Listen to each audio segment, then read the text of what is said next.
So hello and welcome to this NPTEL course entitled Feminist Writings. So we're looking at Simone de Beauvoir's text, the second text, where we're looking at studying the introduction specifically.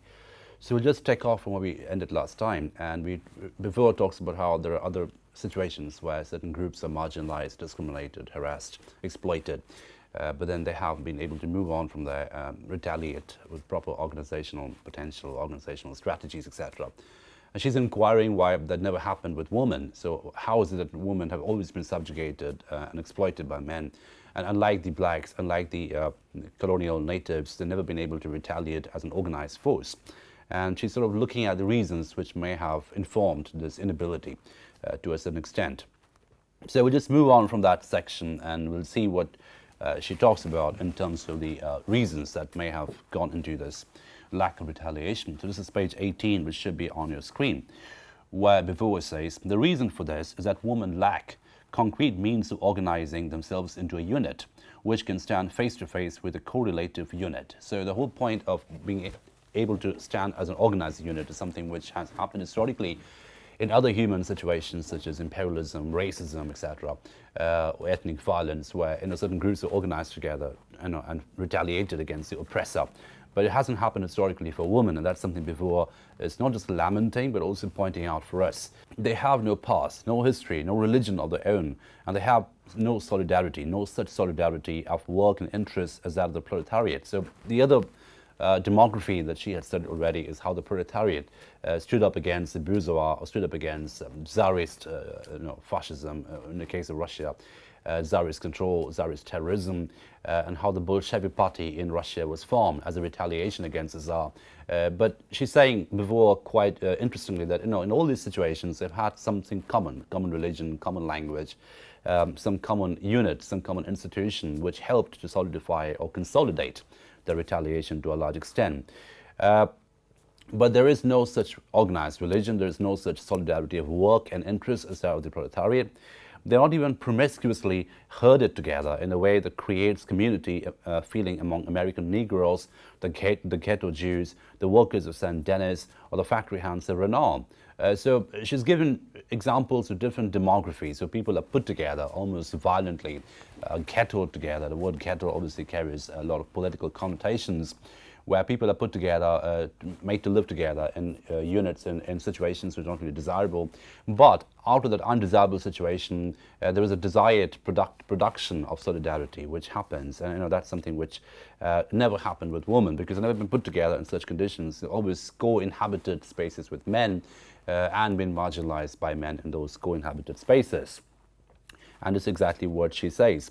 They live dispersed among the males, attached through residence, housework, economic condition, and social standing to certain men, fathers or husbands, more firmly than to any other woman. So the very existence of woman is premised around men. So there's no possibility of producing solidarity. So unlike the ghettos, unlike the the Renault factory workers, any factory worker for the matter, where people co-inhabit certain space, and then through that act of co-inhabitation, co-inhabiting that particular space, they produce a sense of solidarity, which can then inform retaliation, rebellion, any such activity. However, that never happened with women, because they always find themselves co-inhabiting spaces with men, fathers or husbands or brothers. And in that process, they've never been able to produce a solidarity space, a homosocial space of solidarity, which should then be used as a retaliation or rebellion. If they belong to the bourgeois, they feel solidarity with men of that class, not with proletarian women. If they're white, their allegiance is a white woman, not a Negro woman. So there are different subdivisions which need to be pointed out, and this is very, very important for feminist writings, because what Beauvoir is telling us quite clearly and quite compellingly is that there are all these different subcategories of identification which are glossed over. So when it comes to white women, they only associate or affiliate themselves with other white women or white men. They never really think about black women or non-white women or Asian women for the matter. Similarly, when it comes to the bourgeois woman, they always affiliate themselves with the bourgeois men or the bourgeois woman, not with the proletariat. So the whole idea of segregating yourself from the other section is something which has informed this inability to form a solidarity among all the women. So If they're white, the allegiance is to white men. If they're bourgeois, the allegiance is to bourgeois men, not with proletarian women. So all these different subdivisions are very, very important for feminism, and for the matter, any study of identity. Because when you talk about feminism with a capital F, we seem to assume that as a universal category. However, even if we do that for the sake of convenience, what's also important for us to understand and remember is the fact that, feminism with a capital F often runs the risk of reification. It glosses over the subdivisions, it glosses over certain other kinds of feminism which work in very different ways. So it ends up being a very universal grand narrative controlled by a white woman in a white metropolis, right? And that obviously does a great disservice to the entire cause and urgency of feminist movements across the world in different other parts of the world. So, and that is something which Beauvoir is very clearly pointing out. The proletariat can propose to massacre the ruling class, and a sufficiently fanatical Jew or Negro might dream of getting sole possession of the atomic bomb for making humanity wholly Jewish or black. But women cannot even dream of exterminating the male. So, I mean, she's giving a very extreme example over here, and she says that hypothetically, the proletariat can massacre the ruling class. They can all come together and have an armed rebellion, a violent rebellion, which will produce a massacre, a decimation of the ruling class. And if there's a fanatic Jew or a black person, then they can, fanatically possess the atomic bomb and, do away with entire humanity and make entire humanity Jewish or black. But women cannot even dream of exterminating the males. And this is another, an idea of biological kinship that Beauvoir is pointing out, that a woman cannot do away with men in the same way that the proletariat can at least hypothetically do away with the bourgeois, or the black can at least hypothetically do away with the whites. But the kinship with men the women have is something obviously organic and biological in relation. So that doing away, that extermination, even as a possibility, even as an imaginative possibility, is not available to women. So the bond that unites her to her oppressors is not comparable to any other. So that's the whole point, that the bond that women share with men, who happens to be the oppressor, is very different from the relationship the bourgeois has with the proletariat, the blacks have with the oppressing whites. So, there is no organic bond. There's no biological bond as such. But in the case of women, there is this very, very palpable, organically biological bond. And that bond obviously does away with any possibility of extermination, even hypothetically, or retaliation, even hypothetically. So it's not even comparable to any others. The division of the sexes is a biological fact, not an event in human history. Male and female stand opposed within a primordial mid-sen, and woman has not broken it. So mid-sen is this human condition of solidarity, human condition of organic unity. And male and female stand opposed within a primordial mid-sen. So that's always in a primordial condition of solidarity in humanity. And woman has not broken it. The couple is a fundamental unity with its two halves riveted together, and a cleavage of society along the lines of sex is impossible. Here is to be found the basic trait of woman. She is the other, in a totality of which the two components are necessary to one another. And that's a very, very compelling argument that Beauvoir just offered us, that she is the other, the woman, in the same way as the black is the other, in the same way as the Jew is the other, in the same way as the proletariat is the other. However, she is the other in part of a totality in which the components are necessary to each other. So she's the other inside a system in which the two components, the other and the self, are necessary to each other, right? So the system would completely collapse if the other is to be done away with, or if the self is to be done away with. The self over here, in this case, is assumed to be male. But if we do away with the male, if the other retaliates against the self in a way that it does away with the self, the entire system of totality would collapse, would be decimated. And that's something which is obviously undesirable and unimaginable in most situations, except in dystopian settings. So this is something Beauvoir is pointing out quite clearly. So what is interesting is to see how Beauvoir makes analogies with other systems of oppression, other systems of exploitation. For instance, whites exploiting the blacks, imperialists exploiting the natives, the bourgeois exploiting the proletariat, etc. However, she makes a very important distinction in the sense that that same kind of exploitation operates obviously in male-female relationship, perhaps in more nefarious, more covert terms. However, while retaliation is possible in the case of the bourgeois and proletariat, where retaliation is possible with the Bolshevik Party in Russia against the Tsars, where retaliation is possible in the case of blacks against whites, retaliation is impossible to the same extent when it comes to the woman against men, because women and men, although they are self and the other, they're projected as the other woman, they're part of a totality of existence in which they are organic components of each other. So in that sense, retaliation or absolute retaliation is impossible. In a sense, it is possible, at least hypothetically, with Jews, with blacks, with other oppressed humanity. Okay, so that's a very important distinction that Beauvoir just offered us, and it's very important for us to remember it as we move on. Okay, now to give some examples, some classical literature of reciprocity and organicity, etc., which we can do away with a little bit, and then move on to the paragraph after this, where she's saying, master and slave also are united by a reciprocal need, in this case economic, in which does not liberate the slave. In a relation of master to slave, the master does not make a point of the need that he has for the other. He has in his grasp the power of satisfying this need through his own action. Whereas the slave, in his dependent condition, his hope and fear is quite conscious of the need he has for his master. Even if the need is at bottom equally urgent for both, it always works in favor of the oppressor and against the oppressed. That is why liberation of the working class, for example, has been slow. So, Beauvoir is saying that even in a case of master-slave relationship, there's always this reciprocal need. The master needs the slave, the slave needs the master. But of course, even the need is at bottom equally urgent for both. The need obviously works in favor of the oppressor against the oppressed. Right? And that's why liberation of working class has been slow. So it's based on a reciprocal need. Unless you do away with the need altogether, the liberation in the total sense will not happen. Now, woman has always been man's dependent, if not his slave. The two sexes have never shared the world in equality. So historically, the two sexes, male and female, would never share the world in equality. And even today, woman is heavily handicapped through her situation, though her situation is beginning to change. Almost nowhere is her legal status the same as man's, and frequently it is much to her disadvantage. Even when her rights are legally recognized, in the abstract, long-standing custom prevents their full expression in the modes. So even when the rights of women are present in letter, present in script, they're not really followed in spirit because of the long tradition of discrimination, the long tradition of marginalization the women have faced over centuries of human history. So even if there are annals where written laws are there as a template form, but that's just a written law in letter, and that spirit is almost never carried out in real life. In an economic sphere, men and women can almost be said to make up two castes. And it's interesting that Beauvoir uses the word caste over here. Among other things being equal, the former hold the better jobs, get higher wages, and have more opportunity for success than their new competitors. So it's a commonality everywhere. If you look at any industry, any working condition, we find that men always tend to get more salary than women. Men always tend to get better positions than women.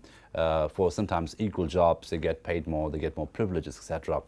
So they have more opportunity for growth compared to their new competitors. And by new competitors, Beauvoir obviously means women who enter the workforce, the work field much later. Let's say post-First World War, to be more precise. In industry and politics, men have a great many more positions and they monopolize the most important posts. So, there's obviously a male monopoly in politics, in industry, in other workforces, and we find that common across the world. In most political situations, you find the most nation heads are male. There are women nation heads, but then that becomes a big news because it's such a rarity. On most occasions, most of the nations are controlled by men, and most of the important offices in politics are controlled by men as well. Okay. So in addition to all this, they enjoy a traditional prestige that the education of children tend in every way to support. For the present enshrines the past, and in the past all history has been made by men, because history has been made by men. History has been controlled by men. The knowledge of history has been controlled by men. So obviously the education system, which is informed by the history, is designed to favor the male child. It's designed to favor the upbringing of the male child in a way that gives him more opportunities of growth, of fulfillment, of progress, of development compared to the female child. Because history as a knowledge system, as a knowledge narrative, is controlled by the males, historically speaking.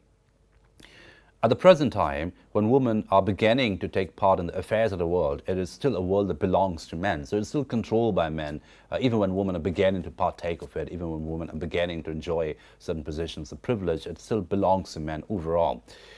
They have no doubt of it at all, and women have scarcely any. To decline to be the other, to refuse to be a party to the deal, this would be for women to renounce all the advantages conferred upon them by the alliance with a superior caste. So if you renounce the entire thing, if you say, I'm not going to be party to the deal, that would be an abandonment, because the whole tacit deal is that woman should always be the other. The tacit deal, the unspelled out deal, even within a workforce, the woman should always be the marginalized, the less privileged. And if you question it, if you renounce it, you just renounce the system altogether, and then you run the risk of losing whatever you have, all the advantages conferred upon them by the alliance with the superior caste. So if you are a loyal ally to this particular agreement, then you get the privileges. That if you play the rules according to play the game according to the rules set by men, then obviously you do get certain benefits and privileges which are conferred on you. However, if you decide to rebel, if you decide to renounce it completely, then you run the risk of completely decimating the system and getting out of the system and being pushed out of the system altogether. So as a woman, you more or less, more often than not, you're expected to conform to the rules set by men, and in your conformity lies any possibility of success or any possibility of privilege, for that matter. So man the sovereign will provide woman the liege with material protection and will undertake the moral justification of her existence.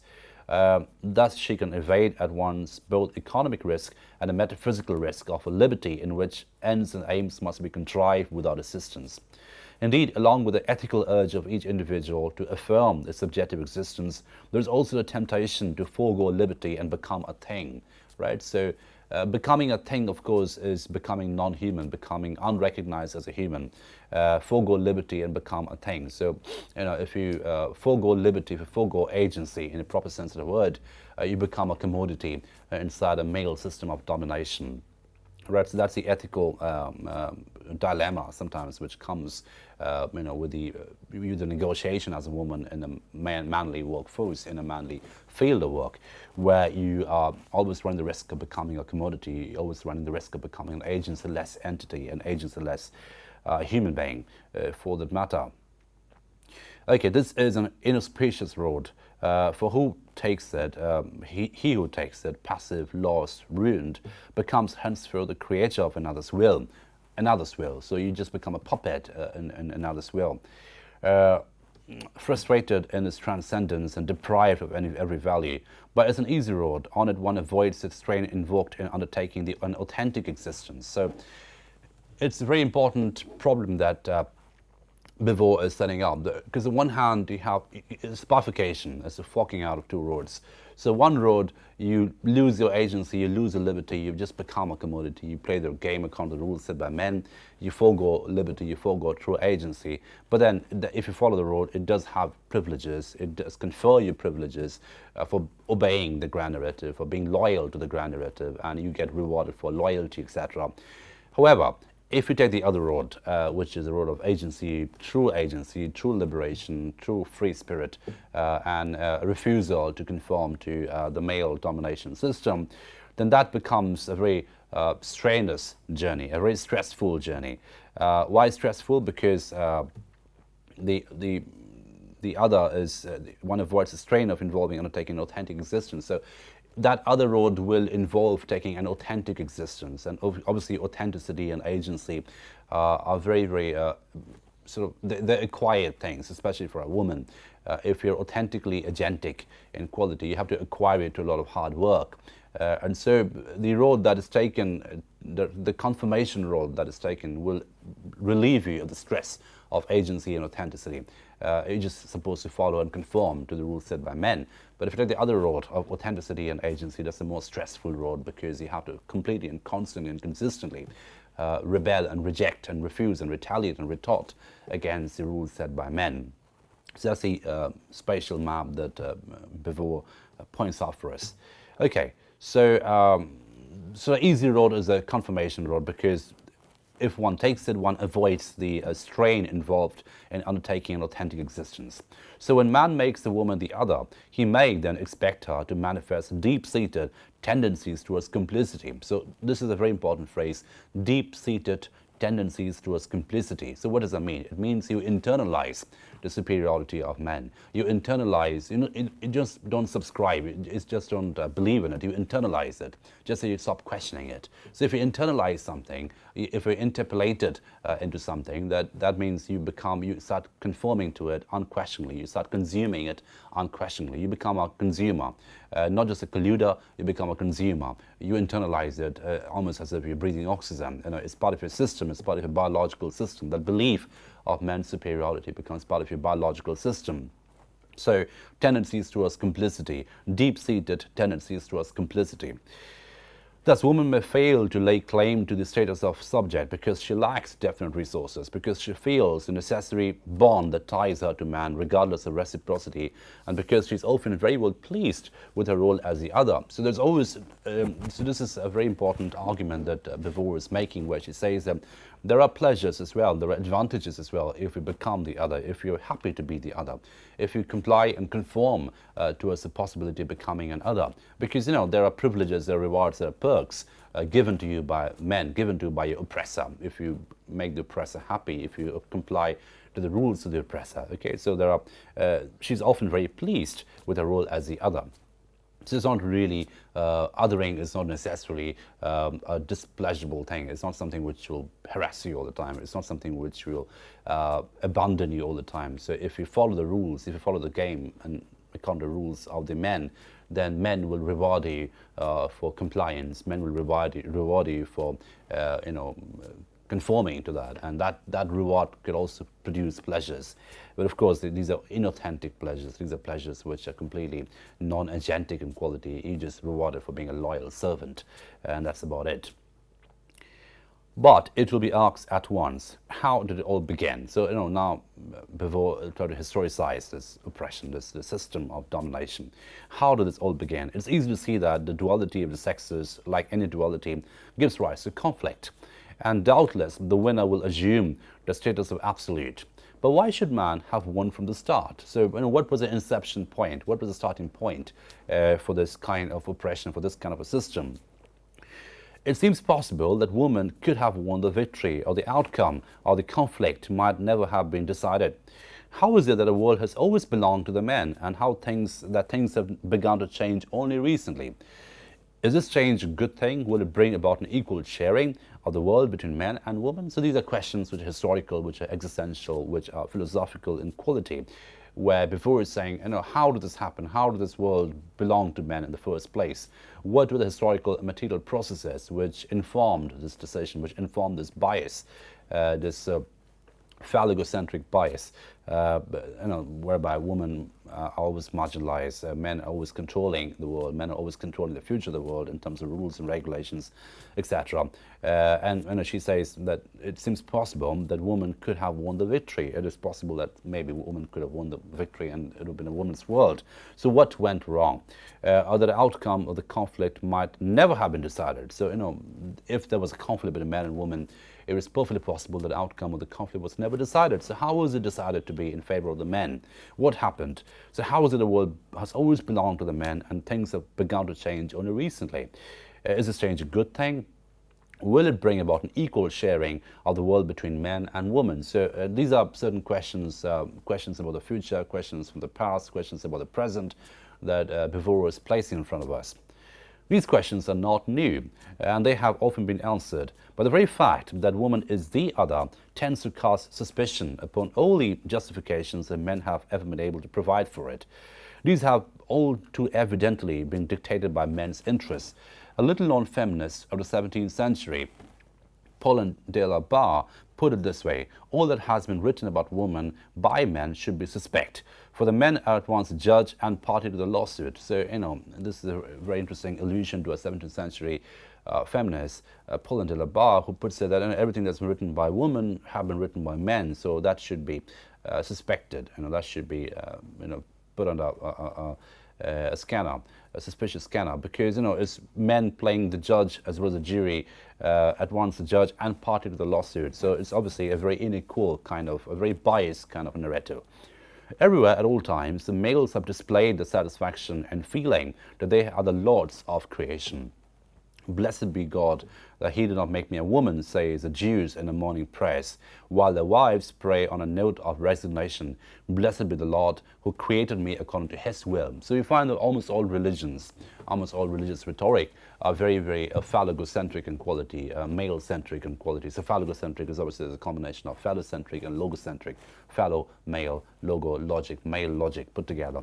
So most religious rhetoric is very, very male in quality. The God in almost all religions happen to be men, and the language is very, very male. And if you find the Jewish prayers that Beauvoir is setting away, that one of the prayers that the Jewish do in the morning is that blessed be God that he did not make me a woman. So the men, the Jewish male, sort of thanking the God for making them men and not women, because as we know that most ancient philosophies looked at woman as a form of absence, as a form of incompletion, as a form of lack, compared to the fulfilled creation of men. So men was or male was the right angle, the vertical angle, compared to which everything else was angular in quality. That mathematical analogy, the geometric analogy, the religious analogy, Beauvoir has supplied us quite a bit. So the first among the blessings for which Plato thanked the gods was that he has been created free, not enslaved.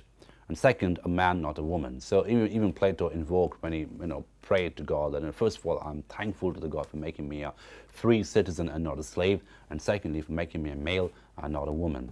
But the males could not enjoy this privilege fully unless they believed it to be founded on the absolute and the eternal, and they sought to make the fact of the supremacy into a right.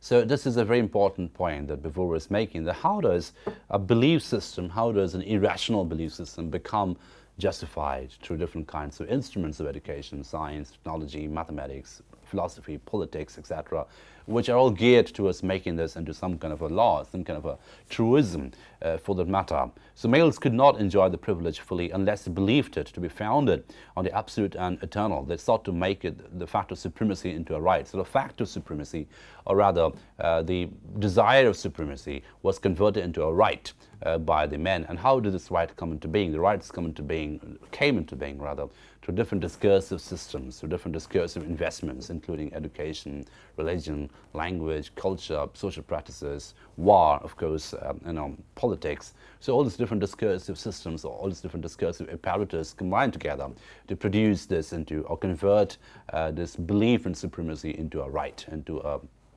irrefutable right, something which cannot be refuted. Okay, being man, those who have made and compiled with the laws have favored their own sex, and jurists have elevated the laws into principles, to quote Paulin de la Barre once more. So the laws have been converted into principles, the laws made by men have been compiled and converted into principles which are irrefutable in quality.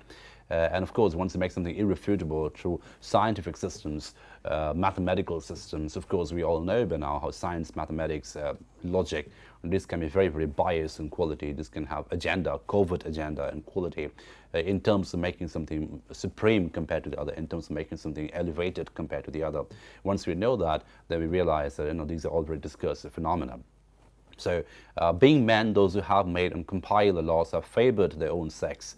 And jurists have elevated the laws into principles. So the conversion of laws into principles which are universal in quality has been the biggest success story for the men, for the males in human history. And that's something which is, I suppose, true for almost any grand narrative. If we manage to convert a grand narrative into a principle which is, at least appears to be universal in quality, then of course the grand narrative has a major success.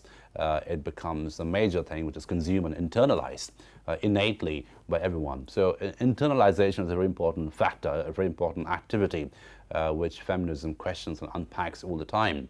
Because you internalize belief systems, you internalize ideologies, you internalize irrational narratives, and by internalizing it and by being bombarded of it by different discursive apparatus, church, religion, education, language, culture, law, etc., medicine, then you begin to believe in it in a way which is irrefutable in quality. So I'll stop at this point today. I will continue with this text in the next lectures. Thank you for your attention.